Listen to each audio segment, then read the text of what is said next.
මෙයාගේ මෙගොල්ලෝ තුන්දෙනාගේ වෙනස්කම් සමානකම් මොනවද කියලා බලමු. Parfums de Marley Althea 2024 best perfume එකට award එකක් අදින්න. ඒ කියන්නේ spicy sweet එකත් එක vanilla type. ඒ කියන්නේ නියමම fragrance එක compliment පුළ. ඒ කියන්නේ ladies reaction එකම මාර වැඩි. නියමම fragrance take එක.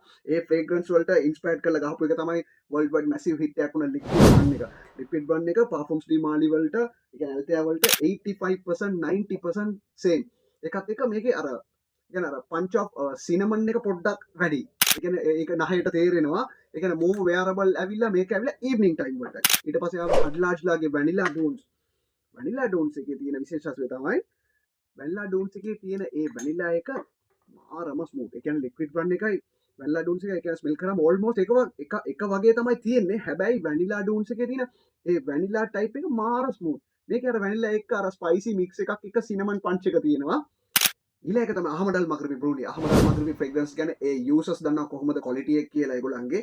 මේක කෙලින්ම අහමඩල් මග්‍රිබිගේ specialty එක තමයි ඒ perfume එකක් inspire කරලා ඒගොල්ලෝ දාන added twist එකක්.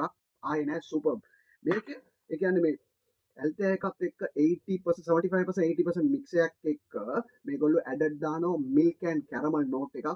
ඒක මාරම pleasant and very ඒ කියන්නේ longevity wise උත් වැඩි compliments අතිනුත් වැඩි projection උත් වැඩි නියමම take එකක් Althea එකට කැමති නම් ඒකත් එක්ක added twist එකක් ඕනේ නම් Ahmad Al Maghribi Bruley more wearable daytime එකටත් wear කරන්න ඕන නම් vanilla dunes Althea එක වගේම තියෙන්න ඕනේ නම් liquid brand. End of the day French Avenue Adlage Ahmad Al Maghribi මේ තුනම තුන් විදියක් අනිවාර්යෙන් ඇවිල්ලා try කරලා බලන්න. අපේ Grand Pass වැල්ලාවත show එකට ඇවිල්ලා test කරලා බලලාම buy කරන්න.